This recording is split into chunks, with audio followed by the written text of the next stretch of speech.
Are you sowing the seed of the kingdom, brother, in the heat of the noonday flame? For the harvest time is coming on, and the reapers what will soon be done, soon be done. Will your sheaves be many? Will you gather any for the gathering and the harvest home? Are you sowing the seed of the kingdom, brother, in the secret soul remnant? Are you sowing the seed of the kingdom, brother, for the harvest pure and wide? For the harvest time is coming on, and the reapers what will soon be done, soon be done. Will your sheaves be many? Will you gather any for the gathering of the harvest home? Are you sowing the seed of the kingdom, brother, on another fertile land? Would you glean golden sheaves in the harvest, brother, come and join us today? For the harvest time is coming on, and the reapers what will soon be done, soon be done. Will your sheaves be many? Will you gather any for the gathering of the harvest home? Tunakushukuru kwa sababu wakati huu tunapojifunza jinsi ambavyo tunafaa kukaa, tunakuomba Baba ututembelee ili tuweze kuelewa na tukaishi kulingana na vile utatushauri. Na ni katika jina la Yesu Kristo tumeomba na hata kushukuru. Bwana asifiwe. My name is John Kago, and Christ is my personal savior. I serve in Marmarnet, just like what the provost has said. I serve there as a Layleader, and I also work with the county government of Laikipia, the Department of Health. I feel privileged and honored to be with you this morning to have a health session on what is biting us, because it's really a problem. So I want to thank you, the Provost, for giving me this opportunity to share this message with you. And without wasting a lot of time, I want to say that I think we have heard about the reading of today, and we have heard about a church that was in Pagamo, and they were being reminded on how they were supposed to behave and stay. They were faithful, but there are some things which they were not doing, and for that matter, they were warned about the same. And even today, I have come here to remind you about the challenge that we have today, about the COVID-19 disease. I think we have heard much about it, and it is becoming very serious, very stubborn. I think we have never had such a time like what this time. Imagine what we are observing in some countries like India. I think we saw in the news how the Indians are dying in numbers, and how they are being burned in an open field. So it's something that is really causing a lot of concern. And even in our country, and more particularly in this sub-county where we live, we still have this challenge of COVID-19. I think we are aware that we have the third wave spike of COVID-19. We experienced the first wave in 2020 last year, and it had some effects.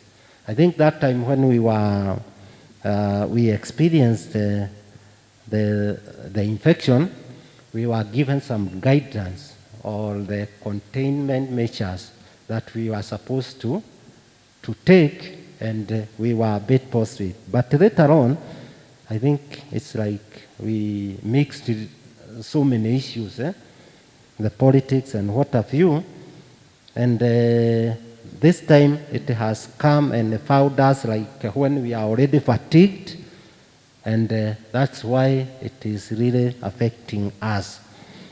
It's good to start by saying that where we live, I think in the first wave and the second wave, we never had that serious effect. But since the time we reported the third wave, sometimes early this month, we have had so many casualties, and the statistics around this place. It's good to have an overview of what is happening, because some people are just ignoring it, and it is really hurting. As per the statistics that we have, since 1st of April to 15th of April, in this sub-county of Laikipia West, because this is where we are, I think in the third wave, by then we had tested about 2,600 people, and out of those, 527 were positive. That giving us a positivity rate of 20.3%, meaning that in a group of 100 people, like the way we are here, there are chances of having 21 people who are infected. They could be carriers, or they could be exhibiting the symptoms. So it is that serious. And even last week, there was an article in the newspaper which was saying that Laikipia is among the counties which are heavily infected, and from the county statistics, Laikipia West, and more so Nyahururu Township has a transmission rate which is very high. You remember even nationally, we have about, it is at 12.3%, but in our sub-county, or particularly in this town, we are at 20.3%. Imagine that positivity rate. So it is up to us to take the necessary measures in order to prevent ourselves from this stubborn infection. We also heard that in our county, we have only one isolation center, that is Nanyuki. We don't have an isolation center in Nyahururu, and 60% of the occupants of the isolation center in Nanyuki, it is from people infected from this area, 60% of those who are in the isolation. So it is important to take this issue seriously and do what we can. Let me say that we are aware that this virus is back, and you know this time it's very energetic. We all know that, very energetic, very tactical, and very tactical. So, and it is because this strain has really mutated. Unlike the first strain that we had, it has undergone several mutations. In fact, thousands, not hundreds, mutations, and therefore, it is proving to be very difficult to analyze and describe. So up to now, it is not well known. And when I talk of mutation, I talk of the structural changes of the protrusions. When you see how the virus is drawn, you see there are those spikes.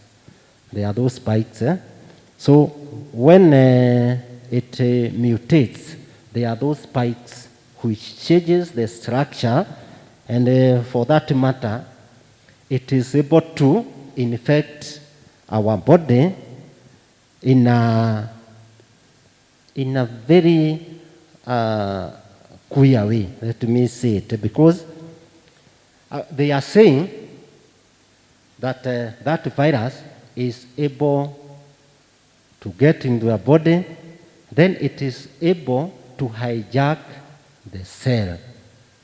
The cell just opens itself and the virus gets into the cell.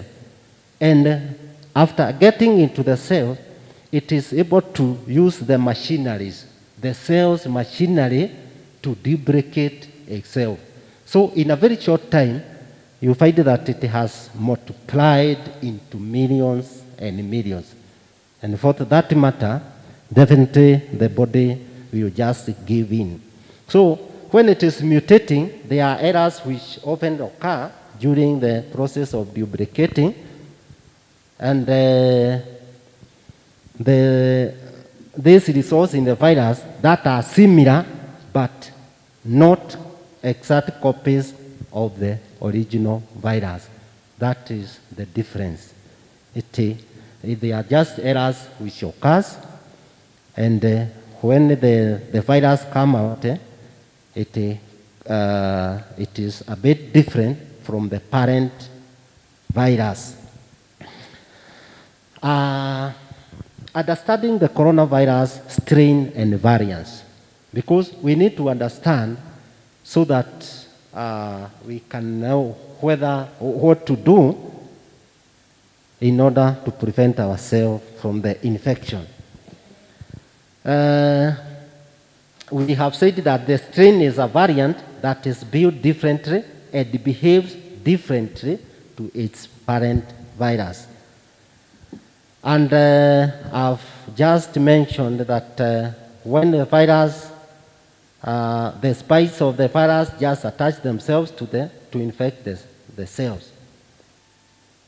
And these same viruses, I mean spikes, are the ones which are targeted by the vaccine and the antibodies drugs, those spikes.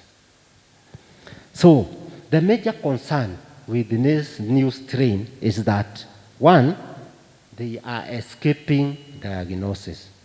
That one is a challenge. You know, if you have not identified that the virus or the enemy in your body is this, you may not be able to manage it. The other thing is that it is more transmissible. They affect cells in big numbers, and the other thing is that they are more infectious. You find that a big number of people are getting infected. And last but not least, they dodge and escape immune system. They have a trick of dodging and escaping the immune system. So when it gets in the body is not able to detect that the enemy has invaded the body, so it will just give it a warm reception and it will do the destruction. That is why you find that it is really spreading at a very alarming rate, and unless we do something, we may not be able to survive. So what I want us to think about is on the mode of transmission. knows the mode of transmission, how it is transmitted, and we are just ignoring. So maybe we could not be having the right concept, because we know that the organism enter the body through where? Can somebody remind me? How does it enter the body? Through the nose, through the mouth, and through the eyes. Okay. So when a patient or a carrier of pathogens, I've talked about the carrier, because there are some people who are harboring the viruses, but they are not exhibiting any symptom, but they are infected. They are able to transmit the disease. So when that person who is a carrier or somebody who is infected just cough, laugh, or sneezes, he discharges the fluid droplets. The smallest of these remain up in the air for some time and may be inhaled by the new host. So when that person coughs or sneezes or talks, and he or she has no mask, he will just discharge those viruses into the air in droplets. There are those droplets which are very small. They are very minute. So those droplets will remain in the air for some time. But for those droplets which are big, they will easily fall down onto the surfaces. And when they fall down on the surfaces, like the seats, tables, and what have you, now you get them with your hands. You just pick them with your hands. But how do you pick them with your hands? You may be having the mask, but after touching the contaminated surface, and later on, you're feeling an itch, unajikuna macho. What happens? As much as you had the virus, the mask, it will not stop you from getting infected. So it is important to observe those simple measures to prevent ourselves from the infection. I've said there are those small droplets which will remain in the air for some time. Those ones, you just inhale them, and they will just go direct into your lungs. So it is important when you are in a public forum to be in mask always. Even when we are in a place like this one, in a church, kuna watu wanatoa mask, you sing, unatoa tu, unaiba, then after the singing, because you feel you are not comfortable singing while in your mask. But when you are singing and you are discharging those droplets into the atmosphere, you are endangering the lives of others. So please, let us refrain from doing that. And once the virus get into the lungs, when they get into the lungs, they go and settle at the bottom of the lung. Pale chini tu. From after settling here, there, they now move upwards, destroying the lung tissues. They will just move, destroying the lung tissues kutoka chini kupanda juu.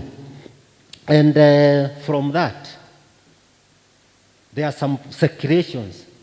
There are some fruits which could be at the bottom of the lung, or the fluid which could be produced by the reaction of the tissue from the activity of the virus. So you could have some fruits down there, and it creates a very conducive environment for the virus to prosper so well. So when it destroys those air sacs, you know, at the bottom of the lungs, that's where there is the gaseous exchange.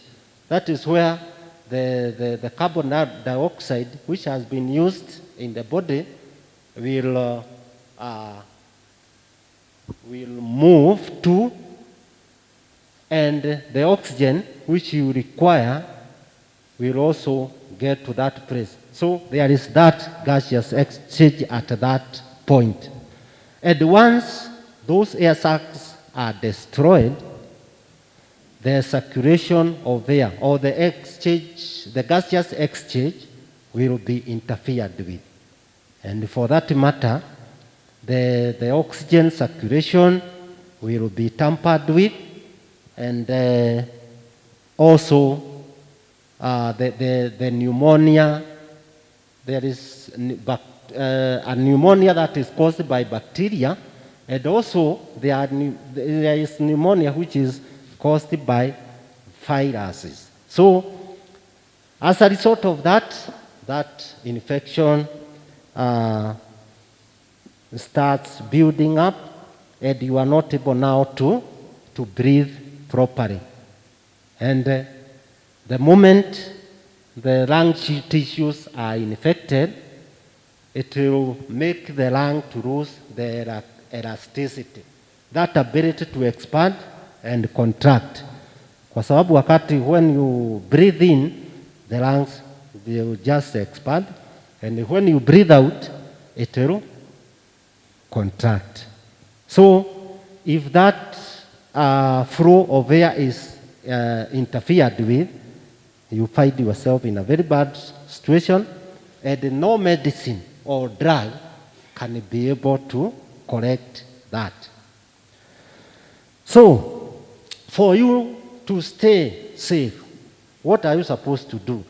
You are supposed to, now that you have known that the viruses are spread more easily when there is overcrowding in a place like this, you are supposed to not to be going to places where there is overcrowding, or to even places where ventilation is very poor. There is also the public transport sectors. We have to be very careful when we are using the matatus, because you find so many people with so many people who do not have the right hygiene practices, or even in places like religious places like here. With the signs and symptoms, I know we have heard from social media, from several sources. The only challenge is that the information that we are getting is distorted. Sometimes you may not know whether you are getting the right information or not. But I just want to remind you that unlike when we had the first wave, where fever and cough were very prevalent, this time around, it's not very common, but it's still there as a sign. Fever, new continuous cough, shortness of breath is also there. Unasikia you are not able to breathe properly. And it may take time for you to know that you have that challenge. But mostly, you may tell that maybe such a situation is about to set in when you breathe in. When you breathe in, and before even breathing out, expelling all the carbon dioxide which is in your lung, you will find yourself still in that urge of breathing in. Unasikia tu you want to breathe in hata kabla hujamaliza ile. Hiyo, that is an indication that there could be something not very good. There is the sign of tiredness. You feel like you are so tired, muscle aches, congestion or running nose, headaches, sore throat, loss of taste and smell, nausea or vomiting, diarrhea, and loss of appetite. Hizo zote, you may experience some, or you may not experience any. Unasikia tu kama ni homa. But it's good to have that knowledge, so that in case ukiona ni rafiki yako wako na such a thing, you may suspect that something could be cooking. And in this infection, who is at greatest risk for severe disease? Ni nani ambaye ako kwa ile risk ya juu sana? It's good to remind you that if you are older than 60 years, you are at a great risk for severe disease. When you get infected, the disease may get severe. If you are overweight, it can also get severe. If you have morbidities condition, underlying medical conditions like hypertension, diabetes, chronic kidney, heart and lung diseases, cancer, HIV, tuberculosis, and asthma, ukiwa infected, it may get worse. Now, after maybe you have tested positive, because we have heard that all the isolation was full, and they are only taking people who needs supplemental oxygen. So when you test positive, people are just referred to their homes, and they are advised to have a self-isolation. You could be affected, or you are not affected. But these two things, if you are affected, you need to strengthen your immune system so that the body can fight back. Or even if you are not infected, you still need to build your immune system for you to remain safe. And for you to strengthen the immune system, what do? You have to eat healthy meals.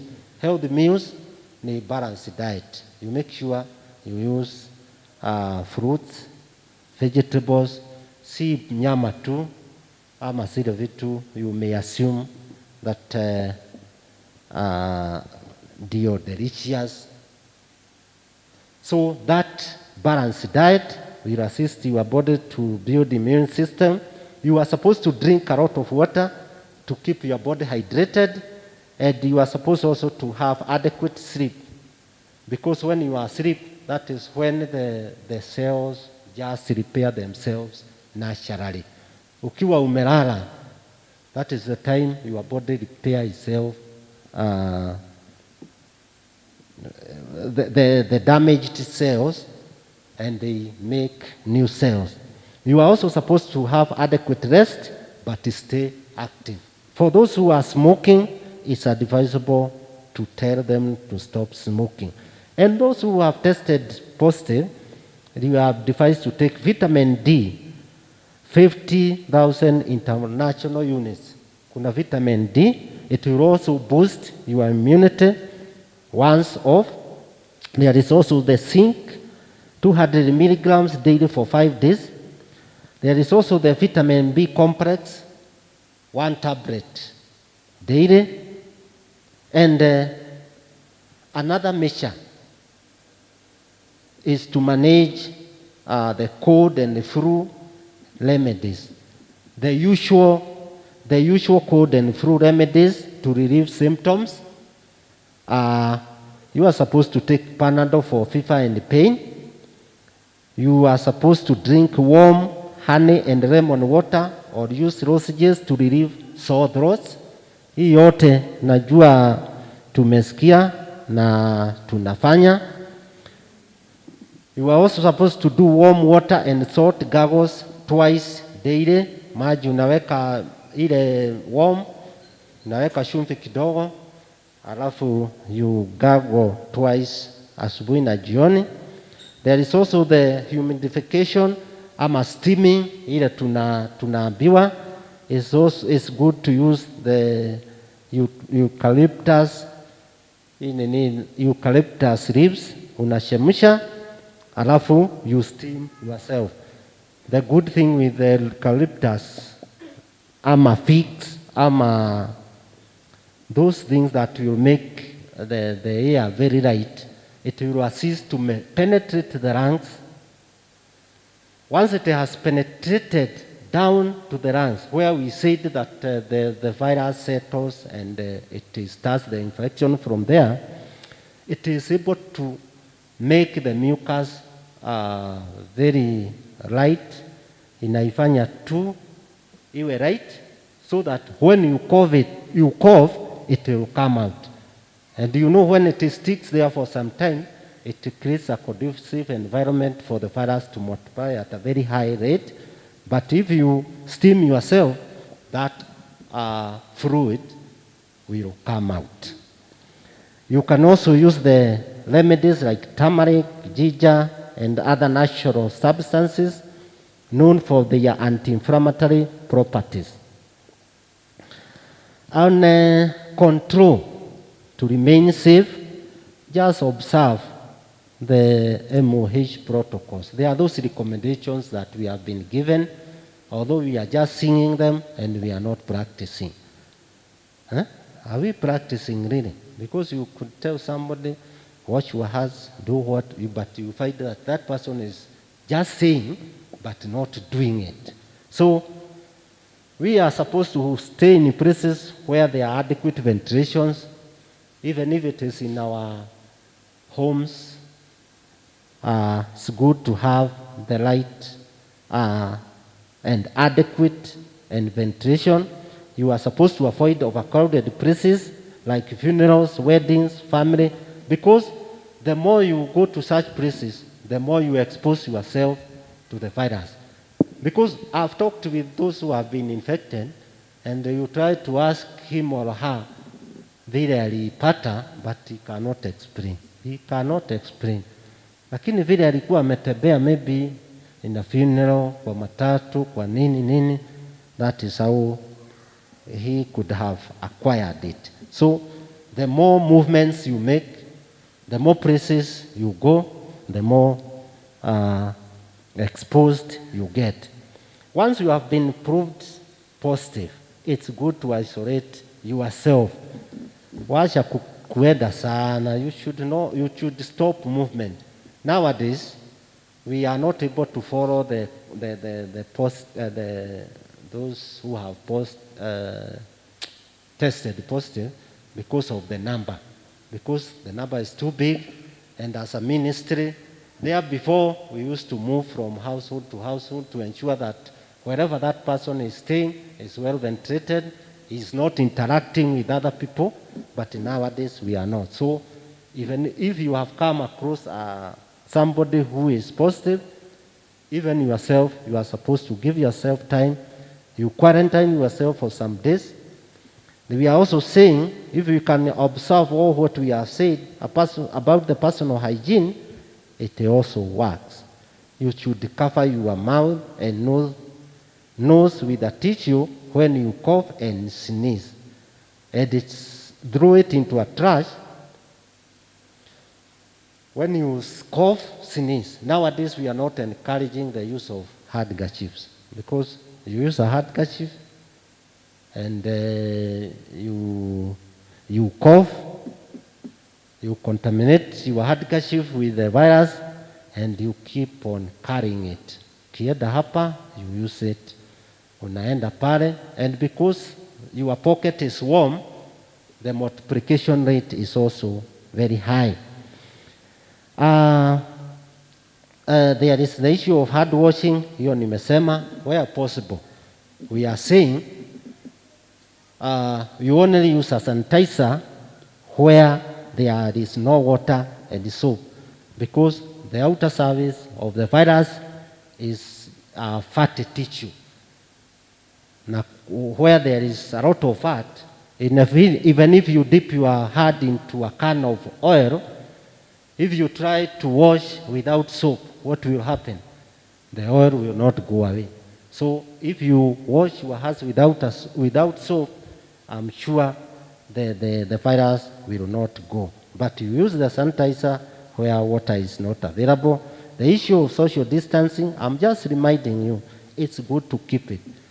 Hata wakati tunaenda where there is congregation, na it's become a challenge where there is food. I don't know what happens. We just find ourselves crowding without minding whether we can get infected. And more so, when we go to such places and you get food and your mask is down, you are not supposed to do a lot of talking. When you are eating, even if you are in a hotel, just spare that time, concentrate with eating, and then after that, put your guard on, and then you continue talking.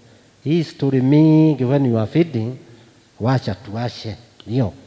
The issue of wearing of mask properly, that one we are being reminded every time, because there are some people who are in mask lakini inawekwa tu hapa, so it is not serving the purpose. And for those who are using the cloth masks, kuna hizi nguo za nini, because we have several types of masks. There are surgical masks, we have N95, kuna hiyo ya nguo, hizo zote. The protection rate level is very different. You find the protection rate for surgical mask is 95%. So still you have 5%. You can still get infected, but at least it is protecting 95%. With the N95, it is going 99.9%. It's only 0.1%. But with the cloth mask, hii ya nguo tunafaa, I think kama ikienda sana is about 5%. So you will find that you are not very safe. So when you are going into to a gathering, ama town ama mahali gani, try as much as possible to avoid. Hata hii tunausiwa Provost ya shilingi 10, it is hiyo ni kama tu hii ya nguo tu. So usiende sana mahali kuna watu wengi when you are on those things. For cloth mask, you should wash it regularly. Na unaweka pale kwa jua, inakauka. For disinfection, in our places of worship ama nyumbani kwetu, currently we are using chlorine ama ile tu tunajua inaitwa jik. Kuna ile iko in liquid form, and there is that other one in solid ama powder form. The only challenge is with how we constitute those solutions.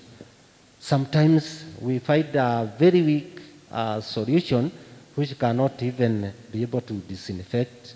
It cannot even be used as a sanitizer, because you can still use chlorine to make a sanitizer.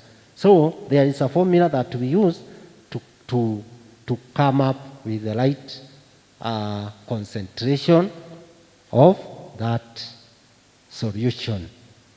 Ukiwa nyumbani, I know we are using ile jiki ya dukani, na kuna jiki ingine ile inatumika kwa hospitali. The strength zake, they are very different. Ile ya dukani, hata ukiangalia, if you look at the label, it is written 3.5%, na ile kama inatumika hospitali is 5%. So when you are constituting that solution, you are supposed to use this formula. So you look at the strength of that chemical. Hiyo unaangalia, nimesema kama hiyo ya dukani, because it is the one that we are using regularly. Hiyo ndio tunatumia sana. Unaangalia imeandikwa 3.5%. So you write 3.5 hapo juu, divided by the concentration that is effective is 0.5%. So you write 3.5 over 0.5 minus 1. Sasa hiyo ni formula. You see with the formula it remains constant. Are we together? 3.5 nimesema ile jiki ya dukani, divided by 0.5 minus 1. hiyo inakuja gapi? Inakuja 6. Mwenye afanya amefanya vizuri. Meaning ukipata hiyo 6 ni kumaanisha one part of that liquid, hiyo chemical sasa unatumia 6 parts of water, kwa sababu you may be requiring just a small amount of solution. Tuseme kama utatumia jik glass moja, unaweka glass gapi za maji? 6. Kama ni kifuniko, because you may be requiring only a small amount, kama ni kifuniko moja ya hiyo jik, unaweka vifuniko 6 ya maji. So that concentration ndio inafaa kutumika. Inatumika hapa, inatumika huko kwa matanga, inatumika kwa harusi, inatumika all over. Lakini pia ukienda dukani, kuna ingine unaweza kuta strength yake, kama hiyo nimesema, the one which is used in hospitals ni 3.5. Instead of writing 3, if you can get that one from a chemist, you write 5 divided by 0.5 minus 1, and I think that one will give you 9 kwa wale wamefanya. So 1.1 to 9. Last but not least, we are also hearing about vaccination. Watu wanadugwa, and because the vaccines are not adequate, there are several types of vaccines. So we are seeing them, or we are hearing them from the social media. There are several. There is no point of trying to name them, kwa sababu pia sitakuja sigine. The immunization ama vaccination, it's open for those who are 58 years and above, for the security officers, teachers, and health workers. For now, if you are 58, you are supposed to get vaccinated. But again, that one does not give you a guarantee that once you have been vaccinated, you cannot get infected. So you have to continue observing the measures which are laid out, and we all know them. There is this issue of side effects. We have heard about side effects, and there are those people who are saying that the vaccine is not good. But I just want to tell you that we have few side effects which you can experience. You experience the side effects when the body is reacting.